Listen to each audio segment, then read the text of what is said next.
Good morning, everybody. Good morning. My name is Stacy Godnick, and I'm from the College of General Studies. I'm the Associate Dean for Student Academic Life at the college. And welcome to the second annual Advising Network Advising Symposium. I'm your MC for the day, and I am so thrilled to see a room full of folks, cross-section at this university. I think every school might be represented, several units, joining us today for what we hope is going to be a fabulous day of conversation and fellowship. I don't know about you, but I'm thinking this day is a success already by the fact that we were not snowed out.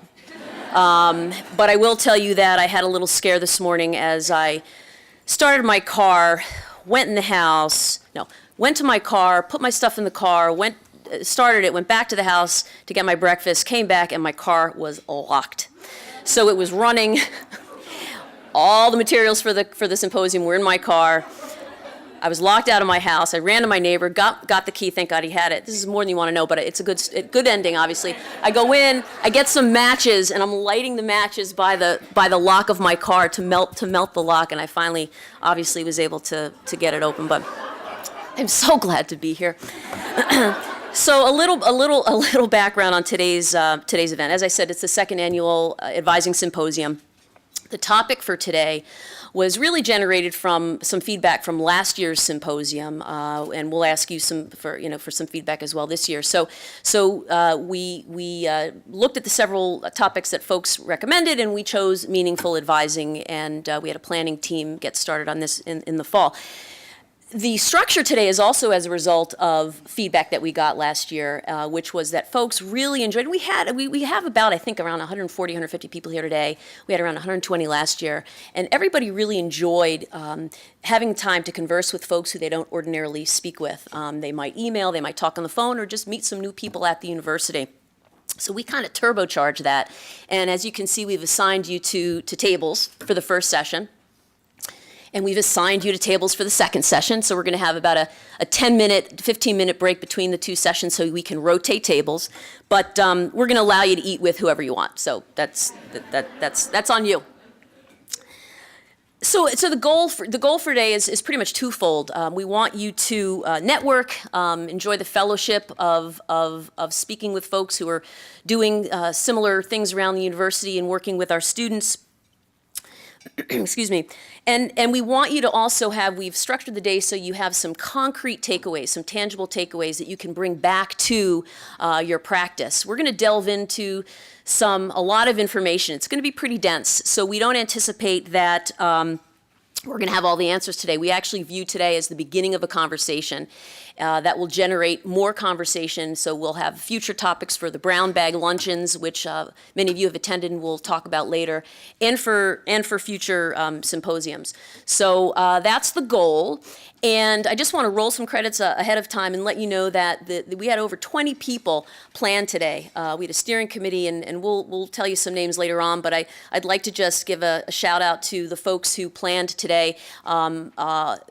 Actually, the planning team will be distributed throughout the room as facilitators at your tables, so you'll get to meet some of them. But it's been a labor of love, so we really hope you enjoy it. So we're going to get started. I'm going to introduce Beth Loiseau, who's the Associate Provost for Undergraduate Education, and Lori Pohl, the Vice President for Enrollment and Student Affairs. And they're going to frame today's topic of meaningful advising. Before they jump up here, I do want to make note that we should all be very thankful to them, because were it not for them, we wouldn't be here today.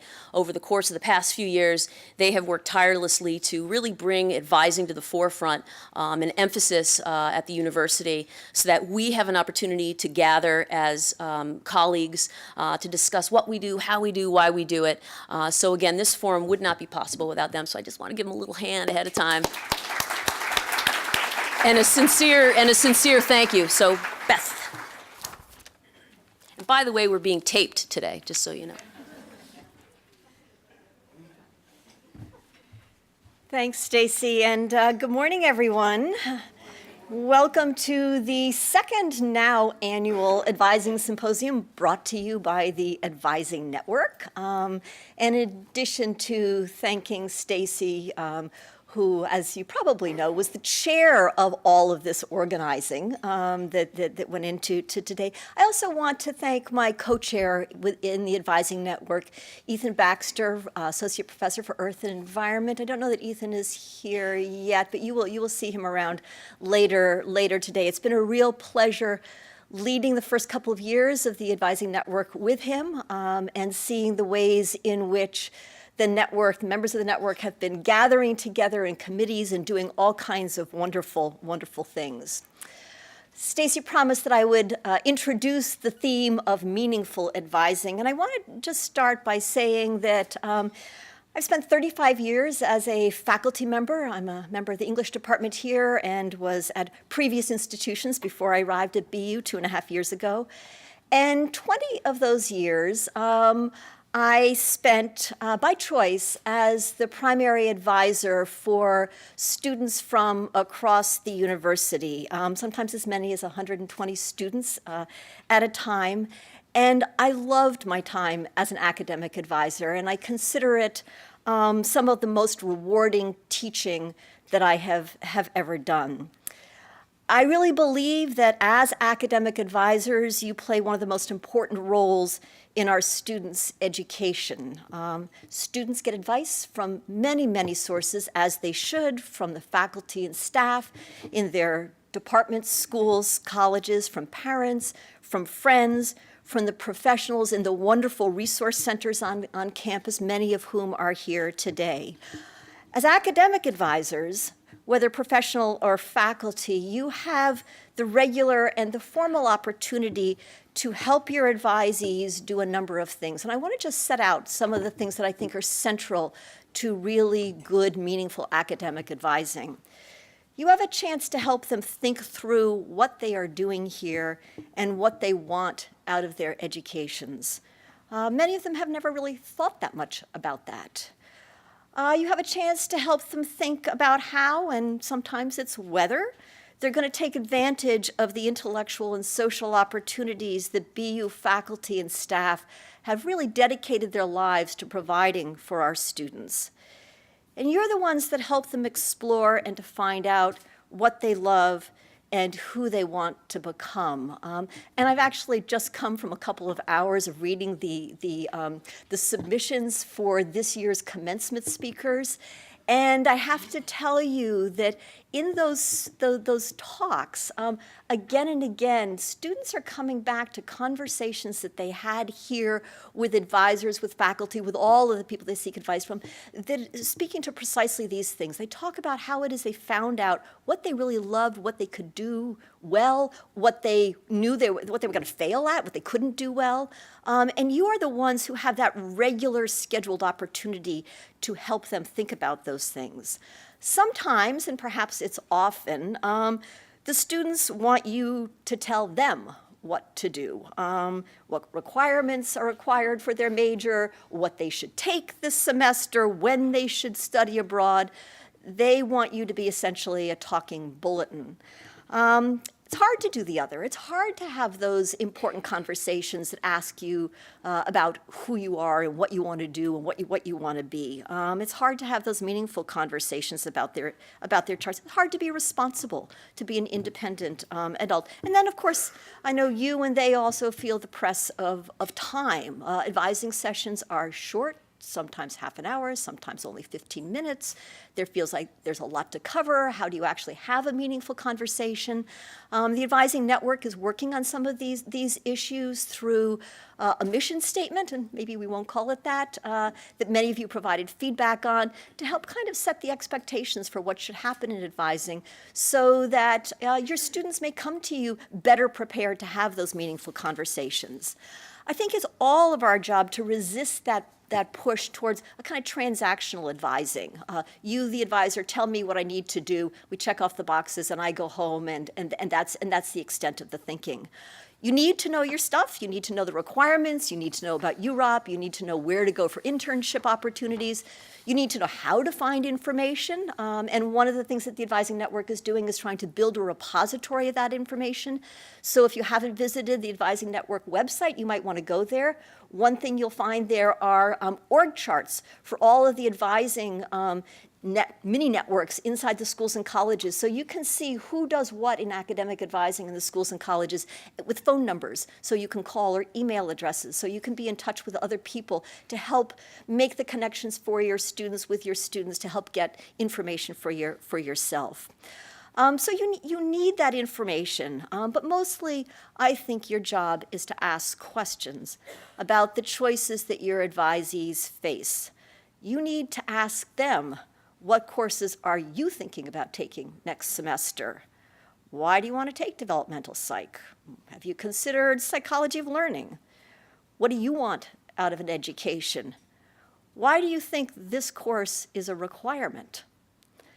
How are you going to supplement your courses with experiences that help to make you a societal engineer? What do you think it means to be an educated person? Many of our students have not actually asked themselves these questions, and it's important for us to ask them, to prompt their thinking. Asking these questions, I really think, is the absolute key to meaningful advising. You're going to hear more, both from Laurie and later in the sessions today, about asking questions. And I think it's key to helping us advise students along the path to becoming independent adults who are able to think for themselves. I sometimes think when we're faced with a freshman or even a sophomore or sometimes a senior, you think, oh my word, this person needs to be independent in 1 year, 2 years, 2 months. And we need to help them, not by giving them the answers, but by asking them the questions so that they can grow into the confidence that they can answer them for themselves. So today's sessions are aimed at suggesting ways to think about our students and the enterprise of helping them to become thoughtful, productive adults, about how to kind of prepare ourselves to ask those questions, and perhaps how to help our students prepare themselves for those productive conversations. I think that asking questions is a much more interesting way of being an advisor, a much more interesting and in the end a kind of fulfilling way for you to conduct those conversations as well. So I think that by asking questions, by having meaningful conversations, you actually will be a happier and more fulfilled advisor yourself. So thank you all. Enjoy the morning, and I'm going to turn things over to Laurie Pohl.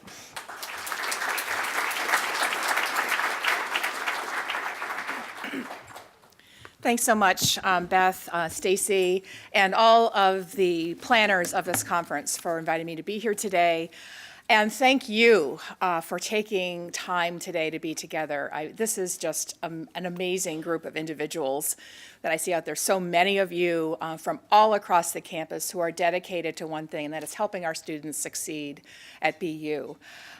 This is what we had always hoped for when we started an advising network and wanted to really raise the level of discourse and conversation and sharing of best practices around advising for our students.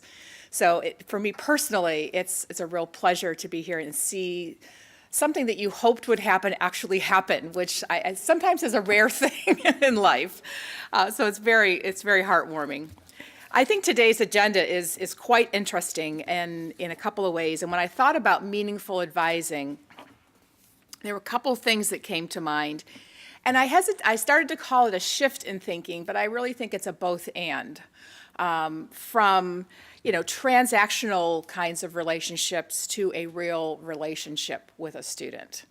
From answering questions, being the answer bot that we sometimes have to be, to having a meaningful conversation. And I think two of the things you need for that are knowledge and empathy. And these sessions today are designed to give you both. You'll often the knowledge of millennials, why do they think this way? Why do they do the things they do? How is that different from how I'm thinking about it or how I think it should be done? And then how do I actually engage with them without actually being a millennial? And I think that's part of our challenge in a lot of cases. I think you'll gain some insight from that you can bring to your conversations. The knowledge that you'll get from how to actually have a conversation with a freshman about why they're at college, about what that might lead to, and how to open up that space of possibilities. the knowledge about how to think about planning that involves more than simply what courses one's taking in the next semester. So I see these sessions as really aimed at giving you, influencing you and providing you information that will really, that knowledge base, that empathy, that will allow you to move from transaction into relationship, and from answering questions into having a conversation. But it's not easy. As Beth noted, those conversations, those opportunities are sometimes rare and short. So I think one of the important things that I wanted to convey is that sometimes we see this, oh my gosh, there's a whole new way I need to approach this particular 10 or 15-minute conversation, or my approach with my 120 advisees, as Beth mentioned, and that can seem overwhelming. And so what I'd like to convey is leave you with the thought of what is that one additional question I can ask? And sometimes it can just be the simple word, why, in that next conversation, and build from there. Sometimes it's a question of saying, how can I make, not that I don't have enough time to do everything I need to do in this conversation, but how can I make this conversation most beneficial to us both? And kind of that reframing of that conversation, of that engagement with the student, and helps it be less of this a time sink or a burden, and hopefully a little bit more sort of biasing it towards the kinds of conversations we want to have with our students all the time. So I hope that you can see this as today as a way to recharge, but not as a day to frighten you from thinking that that everything needs to change. What are those one or two things that you could apply in a conversation, in your next series of conversations? And again, sometimes the most simple question is why. With that, I'd like to turn it back over to Stacy. Thank you for being here today, and I hope you really enjoy the conversations. Thanks, Lori, Beth. So we're going to step right into session one, and I'm just going to quickly introduce Rachel Reiser, who many of us know. She's the assistant dean for the undergraduate program at the School of Management, and she's also a thought leader on the Millennial Generation. She's done workshops throughout the country and in other countries about this particular cohort of students, and she's also written a book, Millennials on Board: The Impact of the Rising Generation on the Workplace. So we have an in-house expert on our hand, who I'm going to turn it over to right now.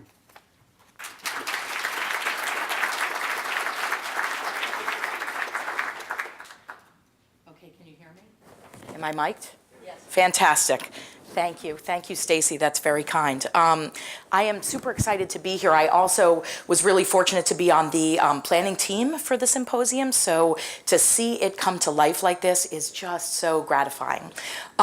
Before I dive in, I do want to preface with a couple of quick comments. The idea of this session is meaningful advising, knowing our students as a foundation for understanding. Knowing them as millennials is just one slice, obviously, of who they are.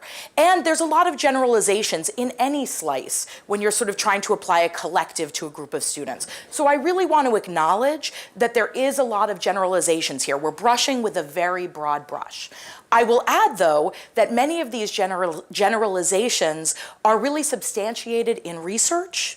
They're substantiated in the interviews I have done with both millennials and people who educate millennials, employ millennials, parent millennials, and so forth. So I really want to put that out there and make sure that you understand that. The other thing that I will add is I also recognize that we have some millennials in the room. We have some parents of millennials in the room. I hope that this is not a critical conversation about millennials as much as sort of just a way of looking at this particular cohort of students. But I will say, for sake of self-protection, we could have a critical conversation about any generation. I'm a proud member of Generation X. We look the worst in the research. We're jaded, we're cynical, we talk about the problems, not the solutions. So next time we'll talk about Gen X. Today we're going to focus on millennials, so let's just keep that in mind. I will also add that for the sake of time, we are going to dive into a lot of stuff. I'm really planting some seeds of thought. So this is really a superficial blush, and please keep that in mind. It also doesn't get at some of the dynamics because of time of what does it mean for some of our international millennials? So what does it mean for some of our domestic millennial students who are underrepresented in our community? I try and get a little bit at that, but we're limited in all that we can talk about here. So with that, I will actually dive into content. So it is important to understand this notion of generational studies, right? So one of the things to understand about generational studies is that it is suggesting that generations actually have an identifier based on birth span, but that carry with it values, beliefs, life experiences, attitudes, and that come from formative experiences that happen mostly throughout their childhood years. And of course, Lancaster and Stillman talk about the fact that generations aren't going to become more alike as they get older. Those values, those attributes are actually going to become more deeper ingrained as one gets older. We sort of become more of who we are as we age. Whether that's good or bad is up to all of you. I want you to think about what are some of the things that come to your mind when you think about millennials, the things that we're told by media, the things that come from our experience of working with students. Again, some of these generalizations. Some of these words that are up there are things that we hear quite commonly. Things that when we're sitting around tables with each other are often things that we are talking about. So these are some thoughts to think about how we perceive them, whether all of them are fair or not. And I would add that you see it's really across a wide spectrum of concepts here. Let me just say that the slide decks will all be available, both this one and for the next session afterwards, so certainly don't feel like you have to scribe or whatever. It'll all be on the Symposium website. Really building on these common perceptions that are held, perhaps some of you saw the Time magazine article that came out almost a couple of years ago where they talked about the me generation. Millennials are lazy, entitled, narcissists who still live with their parents. Why they'll save us all. So not only is that incendiary, but it also really sparks some kind of controversial ideas and across sort of a broad paradigm here. It's an interesting article. It was one of the suggested pre-readings to present one point of view. You may have noticed there was another article that presented perhaps a different point of view. I now want to really move from these perceptions that we hold to a little bit of basic information about millennials. First and foremost, the birth year span, and depending upon which researcher you follow, it's going to vary perhaps up to 2 or 3 years on either end. I sort of use the years that were designated by Neil Howe and William Strauss, who are generational researchers. Actually, Neil Howe passed away a few years ago. No, I'm sorry, William Strauss passed away a few years ago. Neil is still around. They defined generations even before millennials hit the forefront, and they're the ones who named the generation as millennials. You may also hear them referred to as Generation Y. That's somewhat common. Baby boomlets, echo boomers. But millennials has really stuck. They define the birth years as 1982 to 2002. Right now, there are over 1 billion millennials alive around the world today, so they are the largest generation in the world. They are racially and ethnically more diverse than any previous generation. In fact, according to Pew Research Center just last year, 43% of millennial adults are non-white. That is just one reflection of their diversity, and the diversity is growing. One thing we need to recognize is actually more and more our millennial students and those who are coming up after them are actually bi or multiracial or ethnic, and that's another element of identity that we need to gain a better understanding of. So the early millennials were raised by baby boomers. The next wave were raised by people like me, thus jaded, cynical Gen Xers. With the millennial generation, there was sort of more of this societal focus on family and the needs of children. Not that children were unimportant before, but like I think about the lexicon of my childhood. Latchkey kid, does anyone remember the term? Okay. Versus soccer mom. It takes a village. Things like the No Child Left Behind Act, right? So there are things that really reflect a different kind of focus on how we need to really care much more about our children. A lot of nurturing and protection, and we'll talk more about that, but I love this little cartoon that sort of underscribes some of this. My mom says you can sleep in the top bunk if your parents will sign a release form. A lot of pressure around achievement, and highly programmed. And by that I mean, and this is relevant particularly with our students, where their childhood was that of structured activities created for them, delivered to them, and presided over by adult authority. That is going to ingrain in a lot of ways, both their expectations about us, their sense of self-efficacy, which we'll get to. There is a lot of stuff here that comes from how structured their life is, going from sort of structured activity to structured activity with very little downtime, very little time for reflection, which I think is a critical notion. No one would argue their technological orientation, and we also see that college attendance has continued to rise. Again, by Pew, and this is a couple of years old, but we can see the differences between 1968 and 2012, the level of educational attainment across the country.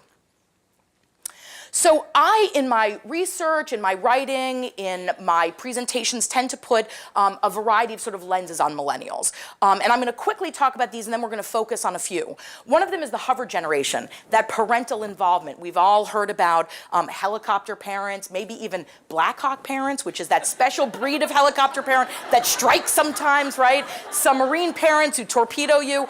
I like the term, and this is particularly resonant today, snowplow parents.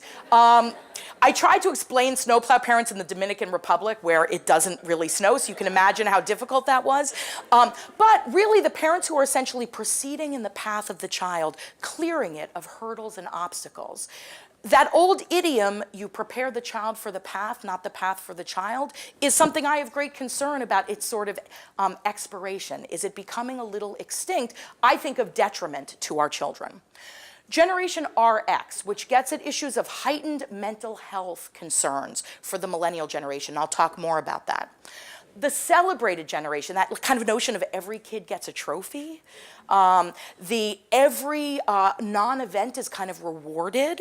That gets internalized. It builds a set of expectations. We see that in the workplace about what we want, what millennial employees are looking for in terms of rewards and accolades.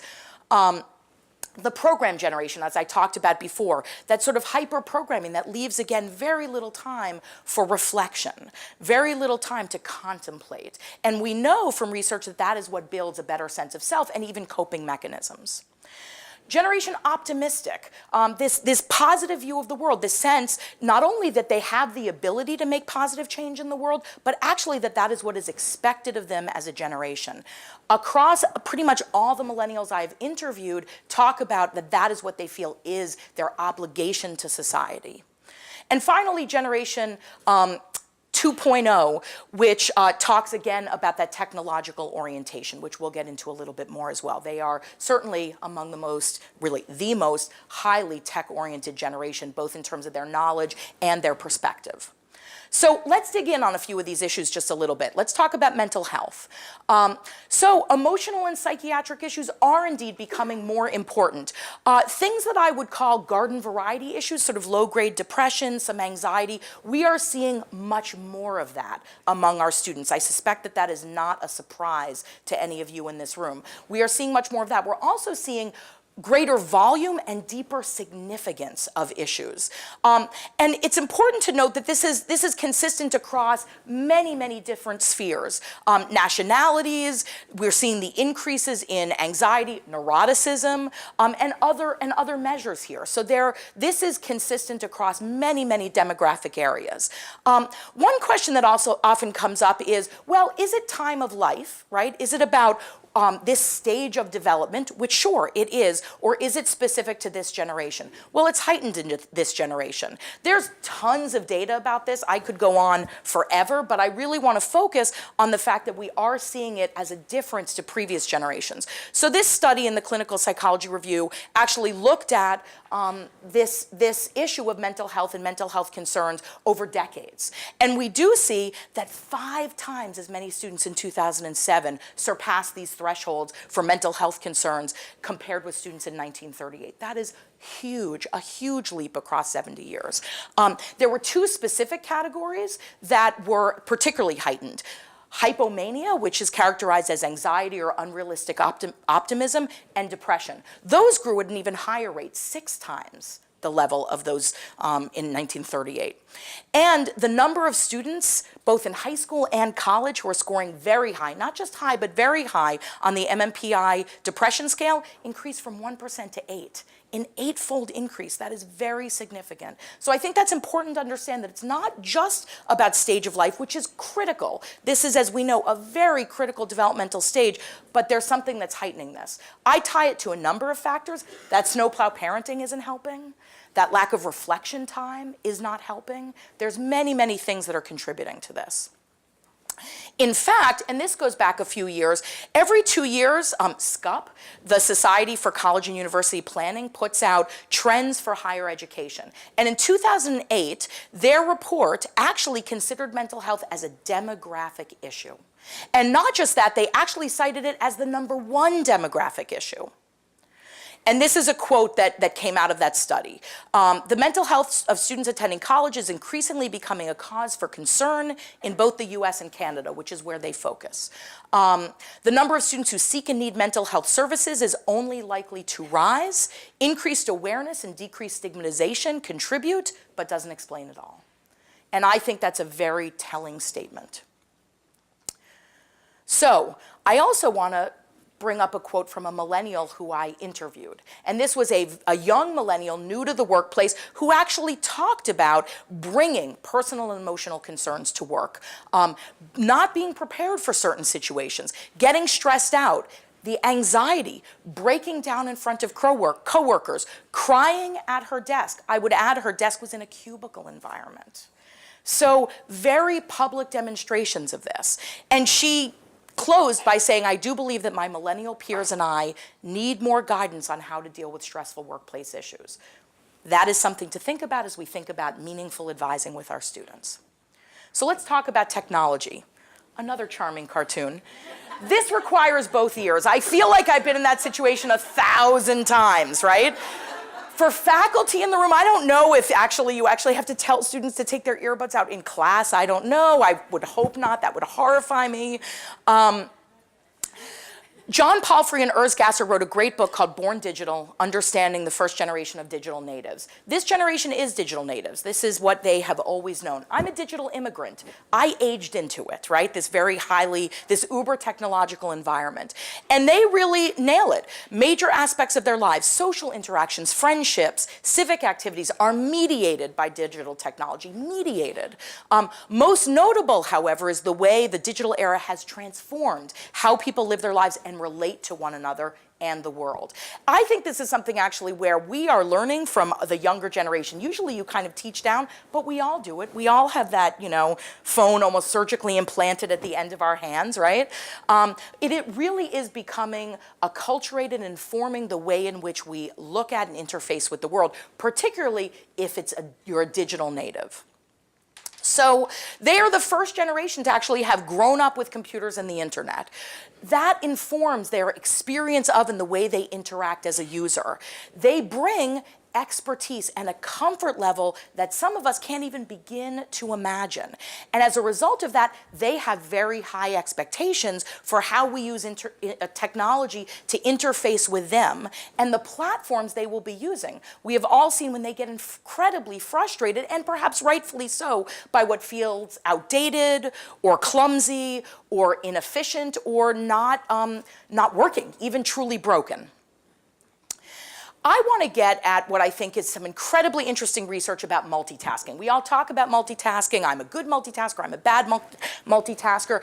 These researchers at Stanford University a few years ago did a study on what they called chronic media multitaskers. So that's different from what we might call task multitasking. So task multitasking, maybe tonight when I go home, I'm going to wash some dishes and I might talk on the phone at the same time, and then I'm going to go do something else. But while I'm also, got things happening and on those fronts, That's different from media multitasking, where you are actually perhaps like working on a spreadsheet and going back and forth to a paper and IMing someone or Facebook messaging someone at the same time and texting on your phone, right? All kind of weaving in and out simultaneously. And what's important to know is that they did not study their groups while they were multitasking. They studied them while they weren't, to get a sense of its impact on them, right?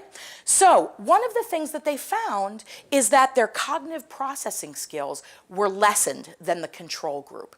That's sort of essentially like information literacy, being able to discern what's important and what's not important. They really called these chronic media multitaskers suckers for the irrelevant. So that ability to kind of focus.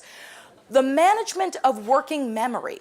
I think sort of my memory is almost like a file cabinet that's getting worse and worse, but not every piece of information is right there. I kind of have to think for a second and think, what drawer in the file cabinet do I need to go to? And then like, what folder within the drawer do I need to pull out? Like, how do I retrieve that piece of information? Well, these media multitaskers had a much worse working memory than the non-multitaskers. And finally, just what you think they might be better at, kind of the seamless shifting from task to task, they were actually worse at. So that's some damning evidence, right? I would add a few things to the list. The ability to deal with uncertainty, right? This is a generation that was brought up maybe being able to find the answer to something a few quick keystrokes away, or a quick phone tapping away. So being able to sit with not knowing something, not having the answer to a difficult situation. That reflection that we talked about earlier, the ability to kind of sit and think. Even the times that aren't hyper-programmed in the way that we talked about, it is filled by media noise. So downtime isn't even downtime anymore. And patience, being able to sit and wait for an answer. How many of us have gotten an email at 3 in the morning looking for an answer to something, and when we haven't responded by 8:15 a.m., they have emailed again, I'm waiting for my answer, right? So I believe that this is an internalization of some of these issues. It's how it has formed the way in which they approach things. It does inform what they are looking for from us. They want customization, and it's not just in the products that they buy. It's also in the academic programs and leadership opportunities that we provide. They want to even have a hand in designing curriculum. They want smaller class sizes, high-touch approach from their faculty and the staff with whom they interface, the advisors. They want creative programming across all fronts, and particularly career development. They want unique experiences. They want to be active learners, which is part of that high-touch approach, and they want us to appeal to their value system and what's important to them. So this is some of the ways that we can think about how it's informing their outlook on the world, and how can we respond a little bit. So let's talk about parental involvement. I've lived this 1,000 times. I can't imagine that others haven't. I'll read it out loud. I realize it's hard to see. Yes, mother, I told you I'm doing fine on my own at college. Hey, could you log on and find my schedule, order my books, and call me when it's time for class? I cannot count on 2 hands and 2 feet how many times I've been asked by a parent if I can wake up their child for class because their child has trouble getting up in the morning. I have trouble getting up in the morning. I can only be responsible for myself. I can't wake up everybody else. This is some of what we're seeing about this, and that's a little bit of snowplow parenting. Let's be fair to parents, including all of you who are parents in the room. There is some strong societal messages. Boston Magazine, the best schools, gotta start them young. Why it's never too early to stress about your child's education. The Hub's top preschools. That's a very serious message. And good parenting, I think, is being defined for parents as advocating at all costs for your child, taking care of everything, making sure that they are okay, not giving them the skills to do some of that. That's some of the messaging that they're getting, and this is obviously just one example of that. So one of the people I interviewed, who was actually a job coach, talked about a seminar that she was at with 200 college recruiters. More than half of them said that they had spoken with a parent during the recruiting process. Colleagues with whom I work, people who I've interviewed, talk about asking about students, prospective employees, asking for offer letters to be sent to their parents instead of to them. if I'm making a job change, I actually even still talk about it a little bit with my parents. I like to talk about it. I like their input. That's fine. They're not making the decision for me. And maybe when you're 21, your parents are really helping you make the decision even more. But that it feels acceptable to ask for your parents to take over it from the eyes of the person hiring you is very troublesome. That should not be the societal norm, and it's something we really need to fight against. So Hara Estraf Morano, in a book called A Nation of Wimps, The High Cost of Invasive Parenting, talked about something that I think is really important. And it is about this notion of what parents, it's, the road to hell is paved with good intentions. Pardon my use of that. Parents are anxious and hyper attentive to their kids, reacting to every little blip of their child's day, eager to solve every problem for their child, and believe that that is good parenting. And that's the message that they're getting for whatever reason. I think it's the wrong message, though. So let's get into this notion of developing their self-efficacy, which both Beth and Lori sort of got at in their introductory remarks. Success is really valued by this generation, and it's rewarded. So this whole, the trophy kid thing, right? So that great research journal, People magazine, had an article a few years ago that discussed several communities, not just one, but multiple communities, where students were getting rewarded with prizes or raffle tickets to win prizes for doing things like going to school, being on time for class. If you had a good attendance record, the better your attendance record, the more opportunities to win something you could earn. So really getting rewarded for a non-achievement, getting rewarded for what is the basic of your job. Think about how that might translate into our young employees or even our student employees or our students who are looking for those kinds of accolades for kind of doing the minimum, doing what is standardly accepted. It results sometimes in this resentment when this confidence that's instilled or the hard work that they are legitimately providing doesn't bring about the rewards that they expect. 40% of young millennials believe that they should be promoted every 2 years, regardless of job performance. Regardless of job performance. I think that this ties very much into the lack of time for and also our societal emphasis on reflection. We need to place more emphasis on that. And I think when we think about meaningful advising with our students, that's a place to import more emphasis into their lives. There's a legitimate question here of have we become a results-driven society where if we can't put it on a resume, it doesn't mean anything, right? That's an important question to ask and to ask us how we are framing that for our students. We know, it's well documented in literature, that childhood stress, which can happen from some of this hyper-programming and some of the other issues we talked about, is really a significant factor in young adult depression. It can lead to that. And as Madeline Levine wrote in her book, The Price of Privilege, kids can't find the time, both literal and psychological, to linger in internal exploration, a necessary precursor to a well-developed sense of self. Maybe let's turn to something slightly more optimistic for a second. I always feel like sort of, the depressing person up here. Many in this generation are really typified as being well-educated, entrepreneurial, idealistic, technologically savvy. They want to take risks. They want to change the world. They want to imbue their passions into what they do. It's part of their identity. The lines between personal passion and professional expectations are kind of dissolving right now, and that's a good thing. The commitment to doing good in the workplace is becoming a new norm that will define this generation. They're driving fundamental change in the way we think about corporate culture and the impact in the social sector that companies can have and that employees within those companies can provide. That is an incredibly wonderful stamp on the millennials. We need to capitalize on that. So I'm actually going to toss out a few things here that come actually from the National Study of Student Engagement, NSSE, this last year, and in fact some quotes from our students about their expectations in the workplace, in this environment. You're going to see some words that I particularly highlighted, and I've chosen ones that talk about what they want more of, not what they feel is fully satisfied, because I think it's easy to rest on our laurels of the stuff that we're nailing, right? It's important to see what they're asking for more of. So, My issue with the advising system is a difficult one. I don't think my advisor tries to build a relationship with me. Relationship. It would be nice to develop a more personal one-on-one relationship with an advisor to help me through some of the questions I had about my future.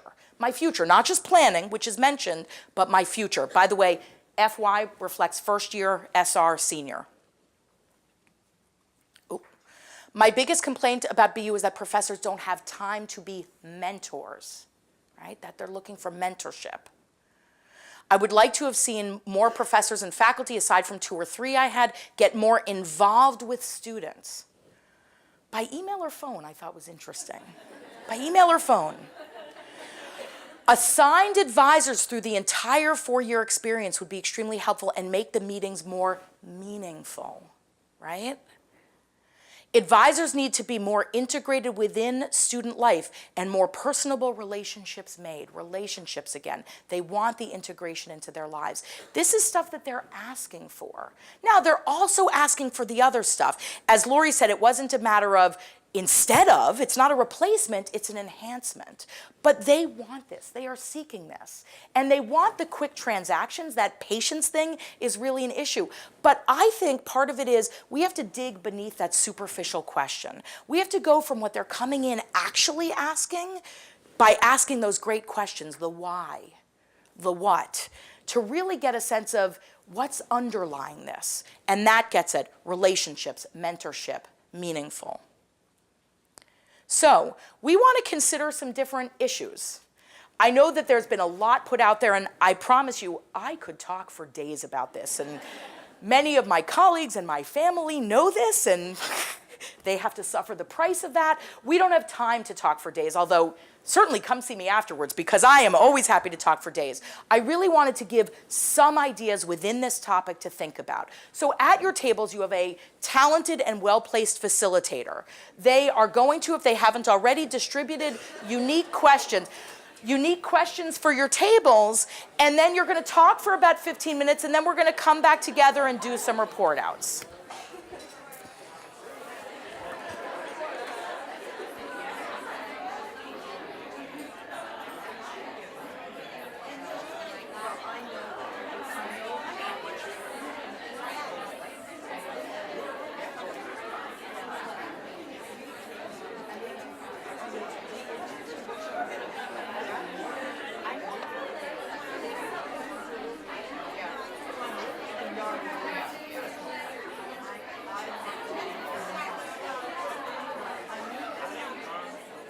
From wandering the room, it looks like there is tremendous conversation happening at tables. Luke. And I regret interrupting those, because it's so nice to listen to them. But I think I'm curious, at least, and I imagine others are, to hear more broadly what's being talked about at the tables. So the way I'm going to do this, actually, like I said, we have facilitators at each table who I hope all of you know at this point are going to report out kind of one sort of primary idea. And we're going to do this quickly because we want to try and hear from everybody if we can. So what I'm going to do is go through question by question in order to make it easier for everybody. And Stacy has a mic. We have a mic over there. Kelly has a mic. Excellent. So when I mention your question, kind of flag so that your voice can be heard also with the recording. So let's start, and I'm going to quickly, so that everybody knows kind of what the questions are, I've got them up on the screen, and you can read them, but I'm essentially going to say that question 1 kind of gets at motivation and that sense of self-efficacy. And so I put it out there. A table that had question 1, there we go, Ruthie has question 1.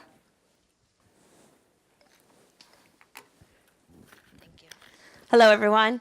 We had question 1 talking about intentionality and self-efficacy. And one of the main points we came up is really from one of Rachel's comments is putting it back onto the student and asking, what does it mean to you? Do you see yourself as an intentional person through your education here? And one of our main sort of talking through that, one of our main points was, as our roles as advisors, it's important for us to sort of summarize, normalize, be there as a constant support for that student, follow up, being comfortable in the awkward, silent space, leaving the question hanging and biting your tongue and not answering it, just being there. That's such a great point. I have a lot of discomfort in that silent space. I heard a lot of like, oh yeah, around the room. I think that's a great point. Somebody else with question 1. Yes.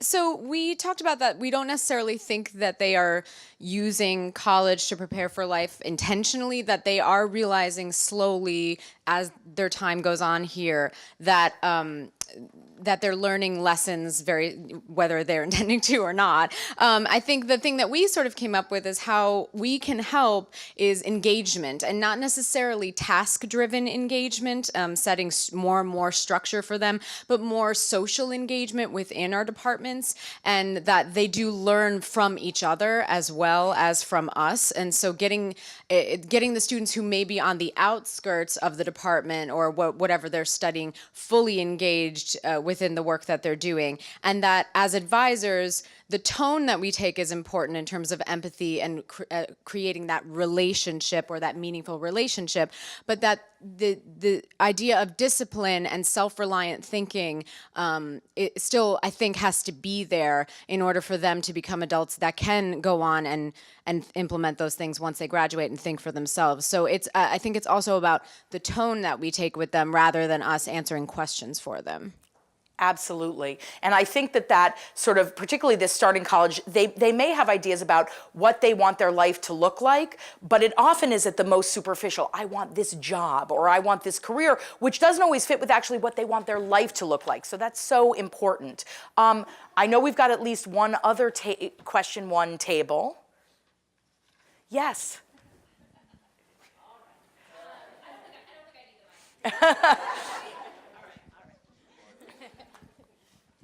We had similar conversations at our table.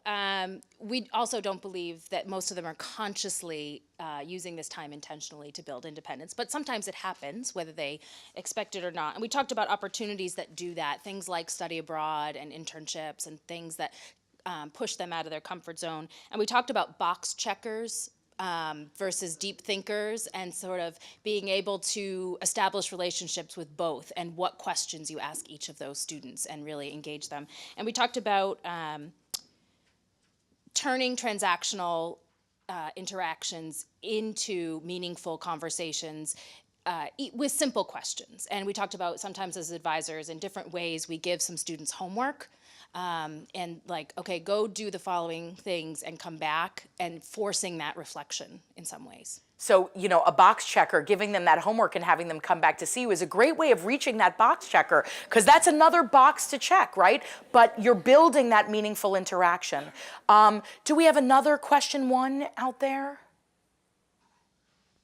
Okay, I think we're on to question 2, which is really about technology and this question of how do we relate to them, their use of technology, and how do we engage with them, perhaps using technology as a vehicle in kind of under today's current situation. So who's got it? There we go.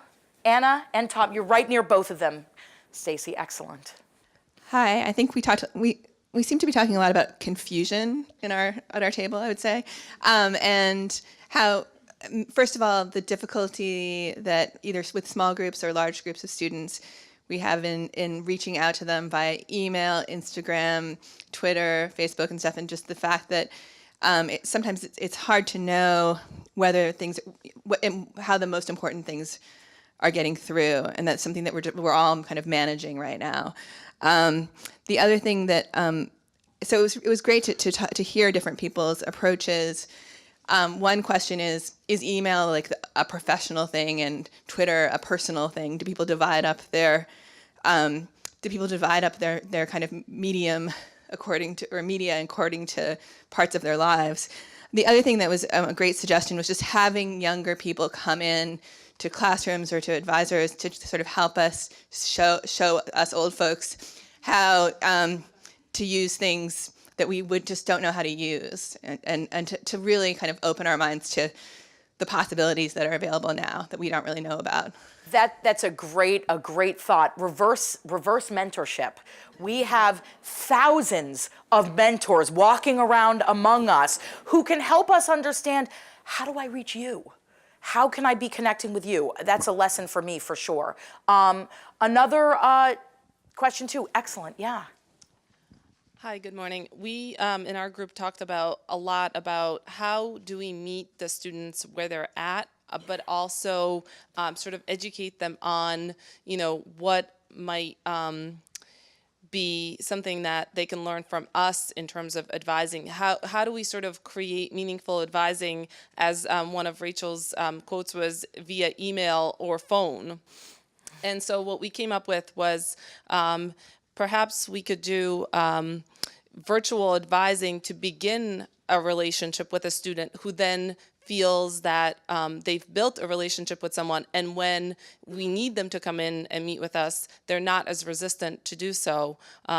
We also talked about personalizing the communication. So, a lot of times when we send messages through Blackboard or the link, it's sort of a generic message that goes out to everyone, but just making a small change and sending a message through mail merge and personalizing it so that they think it's just going to them can make a huge difference in the response that you get, and we've all experienced that in terms of doing that we get a much more robust response from students when they think that we're reaching just to them. Absolutely. And even if they're savvy enough, as many of them are, to realize that it was a mail merge, because they often know how to do that, it gets back to what they expect of our use of technology. It at least shows that we kind of know what we're doing and we're putting forth more effort. Those bulk emails, they're like, seriously, really? So it's a way of showing like we are interfacing in a way that we can use some basic technology, quite frankly. But I struggle a lot with this. The train is out of the station on some of this stuff. So we have to get on board, but use that train, use getting on board to maybe help, direct it, be a conductor. Tom, I know, also had this question.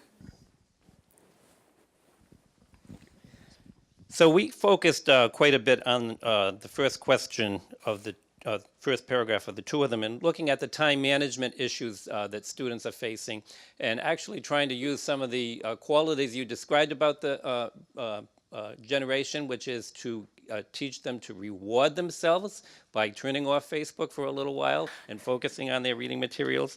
And this is being done through a variety of offices, through advising in the ERC and even with website materials.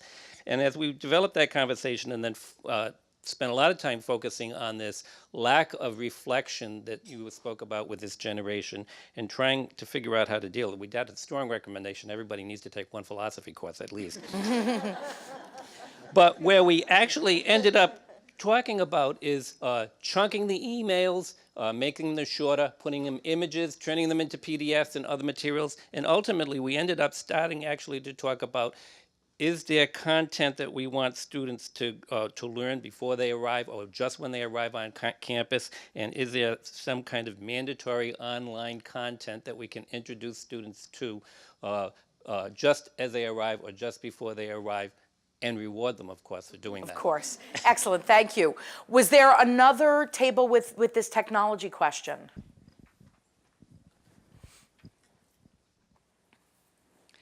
So our group talked a little bit about the infrastructure, such as Google Hangouts for doing virtual office hours, and we all agreed that that needs to be greatly improved. But we also pointed out that it's hard to know just when a student is too stressed out to interact with you virtually, and that they do need to come in and you do need to really have that very personalized engagement with them. So we felt that some assistance to advisors on knowing where that boundary is when personal interaction was necessary. Thank you. I think we're ready to move on to question 3, which is a long one. So it's up on the screen. It presents a scenario that really is about mental health and working with the student about how to work through some of the issues and how it affects academics as well as sort of a more broad question about what do these mental health issues mean for advising. So I'm going to look to our question 3 people. I know Steve is one, so is Eric. Doris is one. Great, Doris already has a mic. Okay.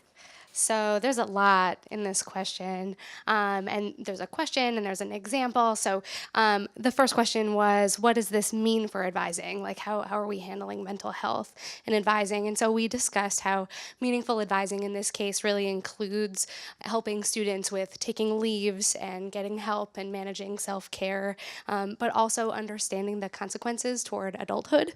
So in this particular example, the student is at the point of expulsion and is trying to show that he's really made a breakthrough. And so we discussed how even if a student has hit a breakthrough, they still need time for self-care before they would be even ready for school. And in this example, it's a little too late. We want to be able to show them also that there are consequences in waiting for too long to get help. So that's a step in adulthood as well. Excellent, thank you. Yes, Steve. So our group talked about the fact that we're all kind of in the role now of making decisions about students' mental health, and the fact that they're more forthcoming and more open, and sharing this information puts advisors and faculty and staff in a position of now interpreting and making decisions. And we had one scenario of one of our faculty members who got a Snapchat or a shot of a student's prescription bottle sent along with a request to, I think, get more time on an exam. And so I think it speaks to that issue. What are we obligated? What's our obligation as students and families are more open about mental health concerns and coming to BU with an expectation, and we have an excellent reputation for working with students in distress. What does that mean to our policies and our rules and the accommodations we make? So I think the takeaway for me and for the table was, at least in my colleges, I think the advisors could play more of a role helping faculty when they are confronted with students and these issues. Not that we're the experts, but we can sort of centralize the process and respond in ways that a faculty member shouldn't be expected to Sure, a facilitator of understanding, absolutely. I'm looking for another table on this topic. Eric has...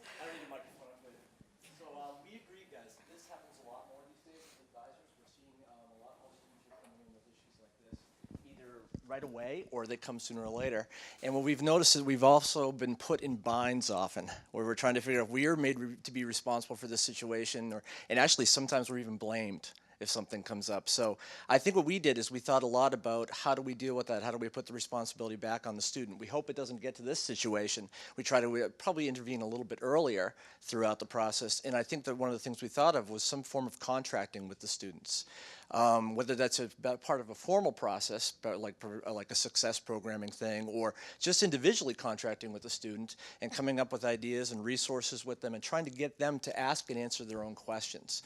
And I think that one of the key things we also found was that there needs to be some kind of follow-up process. So like creating something where you meet with the person frequently. So yeah, that's just a couple of our ideas. Thank you so much. That's excellent. I worked at an institution where we actually used what we called behavioral agreements with students, which carry with it a lot of difficult stuff, but that would go across both their academic and their sort of student affairs experience at the college. Is there another table with question 3? It's just hard to remember, 17 tables. Okay, so let's move on to 4. And 4 gets at this parental involvement piece. And I'll leave it at that. There's a lot here, but please share with us. So we, on question 4, snowplow parents are real, for sure. And we are so thankful for FERPA, for sure.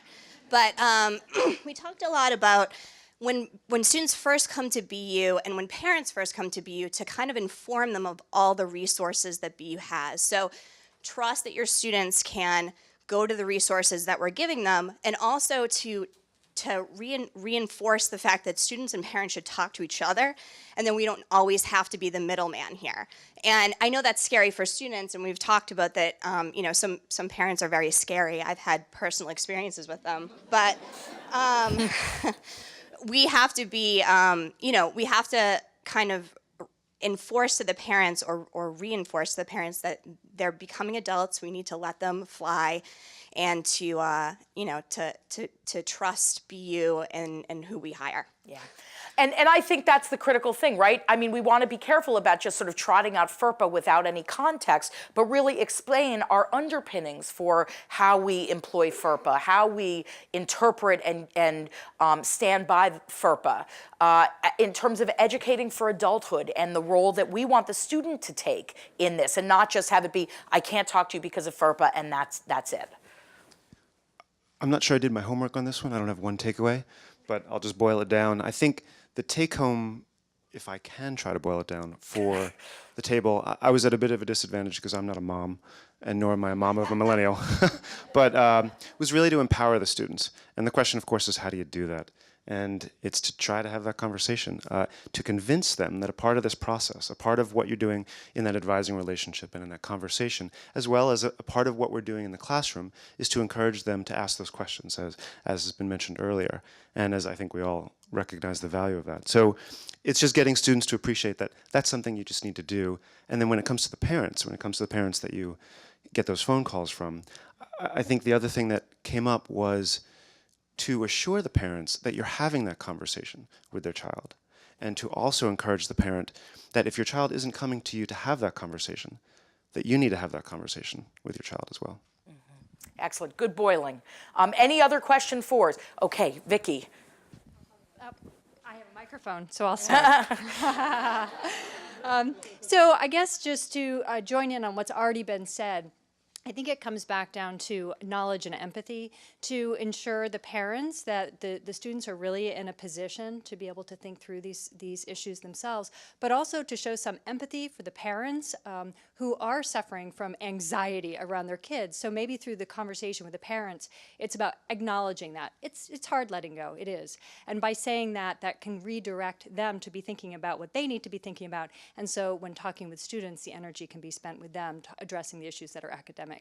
Absolutely. And you know, we have to acknowledge, even as we sort of talk about what we're limited in discussing with parents, they have a huge investment, and it's not just financial. The financial investment is big, but this is their kid. It's very emotional. So we have to keep rolling along. I'm going to keep us doing that. We have only a few more minutes, and we want to try and hear from everybody. So just concisely, thank you, Vicki. Very concisely. Okay, here we go. Idea one was point of contact right away. We want to lead by example. So if the parent is asking you a question at an open house, answering it to the student.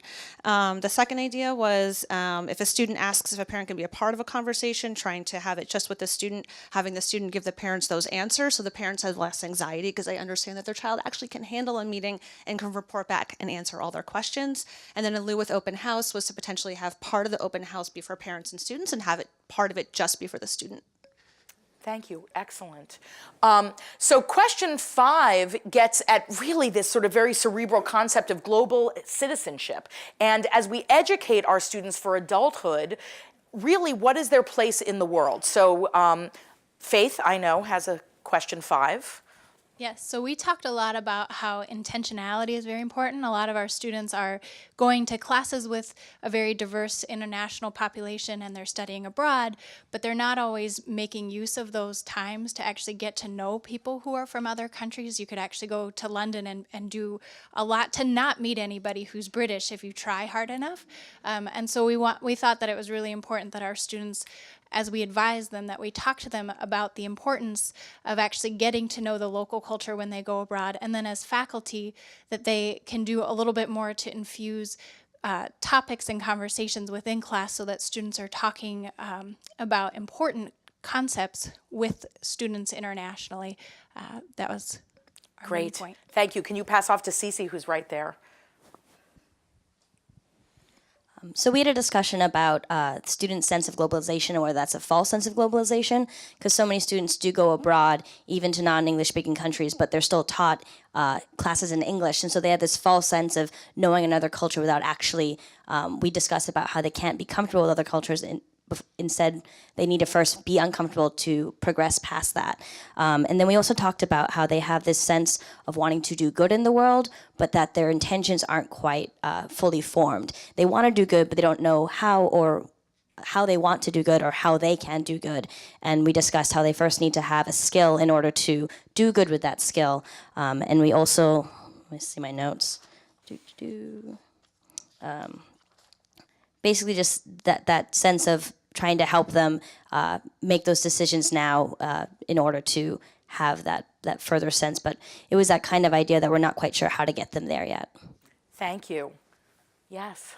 We talked about many of the same issues surrounding students talking to one another in the classroom and kind of creating an environment to encourage curiosity and open-mindedness in discussion. That idea that just because we are a very diverse campus, that doesn't mean they graduate with a sense of global competence. Also, in terms of study abroad, we talked about maybe encouraging more of the service learning study abroad programs. We do have some in place, but again, we also mentioned that idea that their motivation in going abroad, even for one of those programs, might not quite be on target. And then finally, we talked about some programs we already have on campus, like the Howard Thurman Center, which has great programming that could be a resource for bringing some of these issues to the forefront. And then also an idea about maybe creating a portfolio. So they're thinking about these global issues in their classes, in their community service, in their internships, in their study abroad, and having that space for contemplation. Excellent. I think the weaving in our own understanding and knowledge base of the resources and finding ways to integrate that into our conversations.